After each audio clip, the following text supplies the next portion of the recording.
Oke, dan sekarang saatnya yang menjelajah. Kira-kira di mana saja sih? Halo, Assalamualaikum warahmatullahi wabarakatuh. Kami dari kelompok 6 atau biasa kami sebut Sixer dari PA22 akan melakukan bikin vlog tentang industri kreatif. Jadi perkenalkan dulu, nama saya Aureliano Jok dari PA22 absen 7. Saya Rizky Putra Subiantoro, absen 33, kelas 11 PA22. Saya Aksari Wardana dari 11 PA22 absen 5. Saya Hazela Ramadhani dari 11 PA22 absen 17. Saya Betania Remesari, absen 9. Jadi kami akan melakukan vlog mengenai industri kreatif. Halo, selamat datang di vlog kami. Jadi hari ini kita mau ngapain nih guys? Jadi kali ini kita bakal menjelajah ke beberapa usaha industri kreatif yang ada di Balikpapan. Nah, tapi sebelum itu kita perlu tahu apa itu industri kreatif. Nah, jadi menurut berbagai sumber terpercaya di internet berupa artikel dan jurnal resmi, industri kreatif adalah sektor ekonomi yang mengandalkan kreativitas, inovasi, dan keterampilan individu atau kelompok untuk menciptakan berbagai karya atau produk yang memiliki nilai ekonomi dan budaya. Industri kreatif sendiri merupakan penggabungan dari dua kata yaitu industri dan kreatif.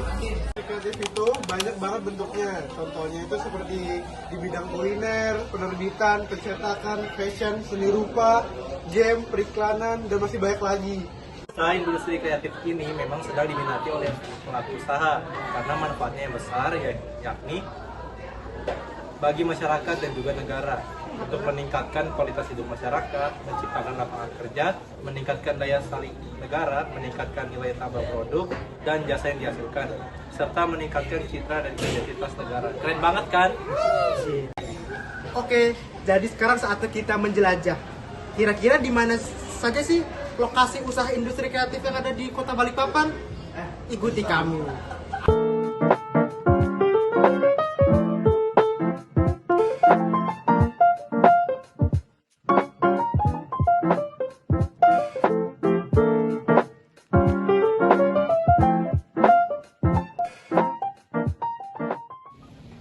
Nah, sekarang kita udah nyampe di lokasi usaha industri kreatif kita yang pertama, yaitu Sultan Yami. Apa aja sih yang dijual di Sultan Yami ini? Nah, Sultan Yami itu ngejual banyak banget menu dessert dan minuman yang pastinya enak dan segar. Salah satunya yang paling banyak dicari dan dibeli sama pelanggan itu adalah smoothiesnya. Yang Nah, toppingnya itu sangat melimpah ya. varian dari smoothiesnya itu banyak banget. Contohnya kayak Nih, ada mangga, ada strawberry, ada buah naga. Ini juga toppingnya tuh kita dikasih selainya juga loh. ya melimpah banget guys pokoknya.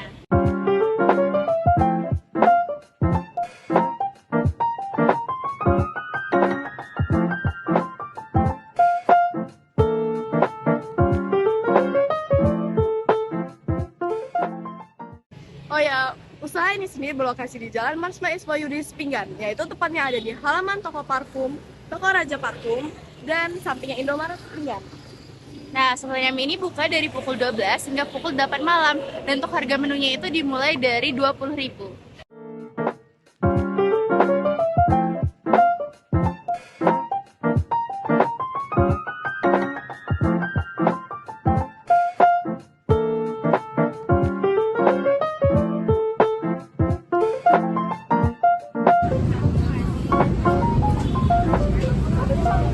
Selamat siang Mbak, jadi di sini saya dari SMA Negeri 5 Balikpapan, kami akan mewawancarai Mbak seputar industri kreatif. Nah, di sini kan ada Sultan Yami. Nah, Mbak ini sebagai karyawannya boleh perkenalkan namanya Mbak? Perkenalkan, nama saya Febri di Sultan Yami. Dari awal sih, dari sekitar akhir Agustus ya dibukanya Sultan Yami, udah mulai bantu-bantu. Di sini Mbak tugasnya jadi apa aja biasanya? Sebagai kasir, jadi untuk mencatat penjualan yang masuk, kemudian memastikan terdelivery ke orang. Jadi terus di sini udah ngalamin kesulitan apa aja untuk di... Kalau kesulitan sih karena kemarin viral banget ya, karena memang kita caranya pendekatannya melalui sosial media, sehingga apalagi di industri makanan, sosial media, sehingga lumayan meledak kemarin ya, dari Agustus itu sampai beberapa bulan belakangan ini selalu ramai. Jadi memang agak kewalahan juga untuk dari packing, kemudian mempersiapkan, belum lagi kan kita buah ya. mencari buahnya agak susah, kemudian bahan-bahan yang lain gitu. Untuk susahannya sih yang Terus di sini pernah nggak sih Mbak ada kayak pelanggan yang komplain gitu mungkin soal kualitas makanannya atau apa? pernah mulai dari komplain ke kita langsung melalui WA, kemudian komen langsung di Instagram, DM kita itu pernah, dan langsung beberapa sih ya namanya kita tidak luput dari kesalahan, mungkin ada yang miss terlewat dari kualitas, kemudian juga dari pelayanan kita mungkin karena kebanyakan sangat banyak ya yang pesan, kemudian kita terlewat sedikit, ada yang terlewat sehingga ada yang komplain melalui pelayanan. Ada juga yang komplain dari kualitas, misalnya buahnya mungkin ada yang asam, kemudian ada yang kurang atau ada emas pasti ya. Terus untuk di sini sendiri itu cara pembuatannya gimana sih Mbak, yang smoothies atau salah? Itu rahasia pabrik ya. Oh ya. Kalau Pembuatan sih ya seperti biasa ya.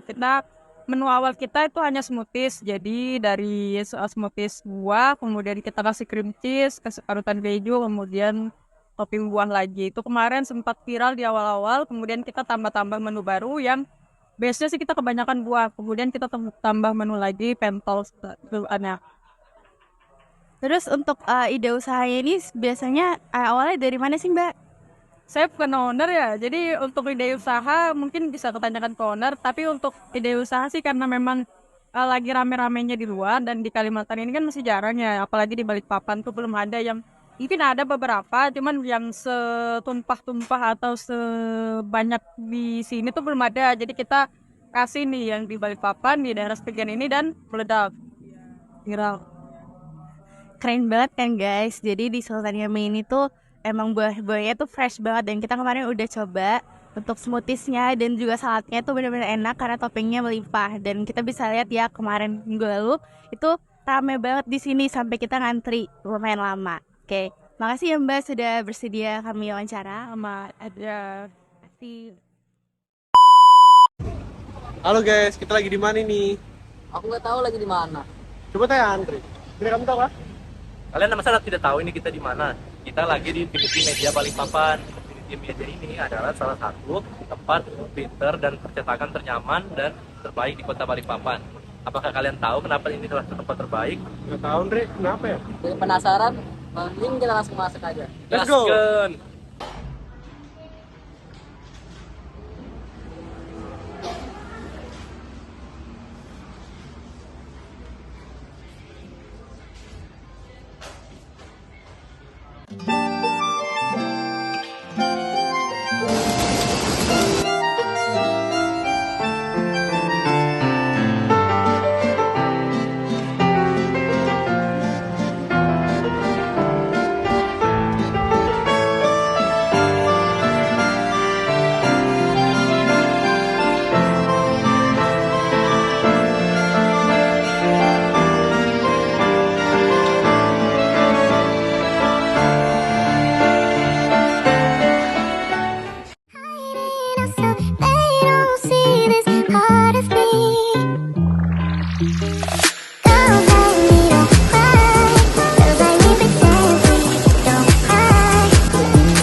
Selamat siang, jadi kalian sekarang lagi bersama owner dari Infinity Media Balikpapan. Perkenalkan, nama saya Hazel Ramadhani, saya dari SMA 5 Balikpapan.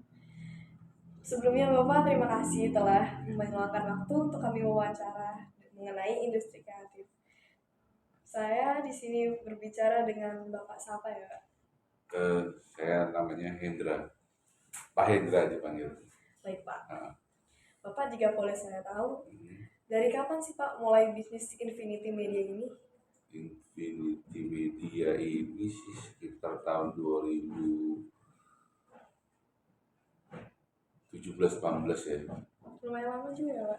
Sebelumnya kita di bisnis percetakan, jadi ada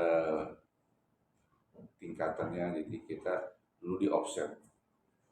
Offset itu cuma menggunakan ya, kayak mesin yang konvensional gitu. Tahun 2011 kita dirikan usaha itu. 2011 itu yang di depan sekali? Yang di bukan? bawah mesinnya ada mesin Oh, iya. cetak yang masih menggunakan mesin silinder ya, kayak kita nyetak kayak dinamonya, ada ininya, ada silinder macam-macam, tampil. Nanti kalau mau lihat kita ke bawah, nanti kita lihat. Iya, dari Jadi, bawah saya kelihatan juga. yang di situ itu offset tuh. Oh iya, Pak. Yang ini. Itu tahun 2011. Udah lama kita ya kerjaannya sebatas ya nota-nota, form-form. Tapi seiring waktu semakin tahun semakin canggih teknologi. Jadi kita juga ikut ke digital printing. Jadi sekarang itu namanya ada yang percetakan, ada yang digital printing. Sebenarnya sih semua sama sebenarnya, cuma penggunaan alat-alatnya aja yang beda gitu. Jadi kalau ada yang bidang usahanya digital printing, dia belum tentu ada mesin offsetnya. Kalau kita sesuai moto kita Infinity Unlimited Print Solution, jadi semuanya kita lengkapin, ada offset dan digital printing.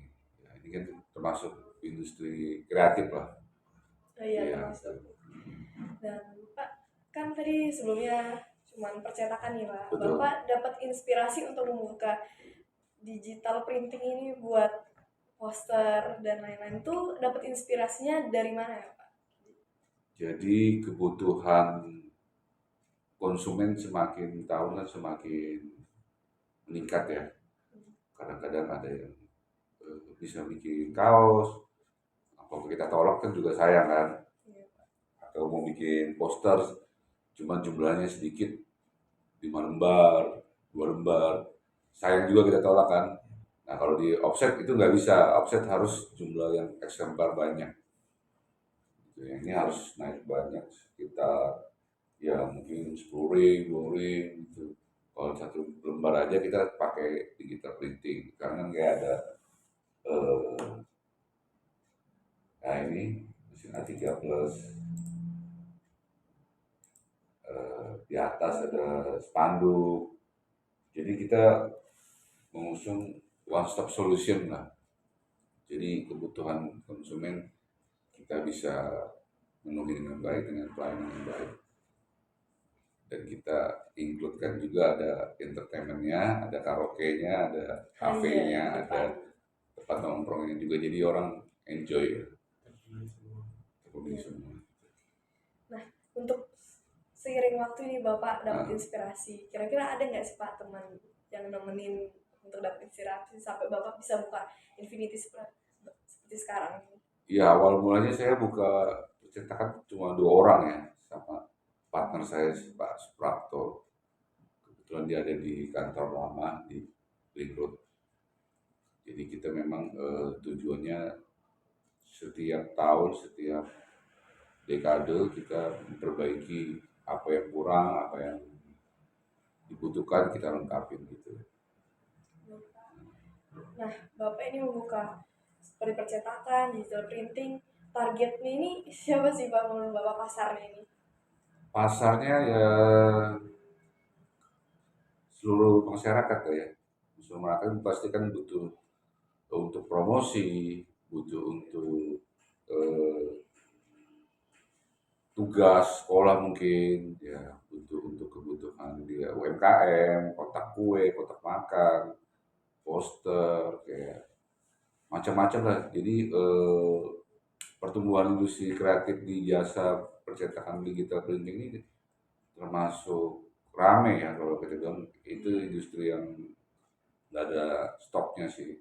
Karena setiap event pasti ada nih, event ini. Iya, tugasnya sekarang juga banyak. Nah itu pasti kita butuhkan, ada yang mau nikah, undangan juga dibutuhkan, macam-macam begitu. Nah, karena banyak nih target pasar yang Bapak tuju. Untuk memastikan kualitas dari produknya Bapak ini, Bapak memastikannya gimana, Pak? Ya, jadi kita ada quality control juga setiap saat sebelum cetak atau pracetak, kita selalu di tes satu atau di quality control dicek dulu warnanya konsisten dengan pantun ininya gimana, sama logo perusahaannya standar apa enggak, itu selalu ada, itu standar sudah. Itu sudah kita lakukan dari awal buka gitu. Jadi setiap perusahaan yang logonya misalnya sudah mematenkan merahnya begini, ya kita harus ikut, nggak boleh dirubah standarnya. Nah, itu sudah termasuk warna dari perusahaannya gitu. Nah, Pak, ini kita sudah di pertanyaan Iya. lain nih, Pak. Jika boleh saya tahu ya, Pak, omsetnya itu yang Bapak dapat berapa sih, Pak? Dan Omset. tantangan yang Bapak rasain dari awal buka Infinity Media sampai sekarang nih sudah banyak yang dikenal gitu. Kalau omset sih saya tidak target apa-apa ya, cuma yang penting bisa tujuannya ini membuka lapangan pekerjaan seluas-luasnya untuk anak-anak muda sekarang yang punya jiwa kreativitas, ya kan, kita selalu membantu gitu, bantu seperti anak PKL dari jurusan grafika atau apa, kita selalu membantu gitu. Jadi industri kreatif tidak terlepas dari kreativitas kita, keterampilan dan individu. Tapi sekarang ditambah juga dengan mesin-mesin. Jadi kalau kita mengikuti inovasi teknologi, kita bakal ketinggalan. Kalau bisa kita harus lebih dulu daripada komputer lainnya gitu. Kita harus selangkah lebih maju. Kira begitu. Ya. Mungkin sudah sampai di akhir wawancara nih, Pak. Terima kasih banyak ya, Pak, sudah Siap, menyempatkan sama-sama. waktunya. Anak muda harus semangat dalam berkreasi, berkreativitas, karena Indonesia dan Kota Balikpapan kan sekarang sudah ditunjuk sebagai kota IKN, penyangga ibu kota kita. Jadi kedepannya kami sih pinginnya nggak semuanya harus terbatas. Dikit-dikit harus ke Jawa, nggak bisa di sini. Nanti rencananya kami ingin di Infinity ini bisa mencukupi kebutuhan promosi dan aktivitas masyarakat dalam dunia printing atau dunia percetakan ini. Kira-kira begitu. Terima kasih. Terima kasih ya, Pak. Iya.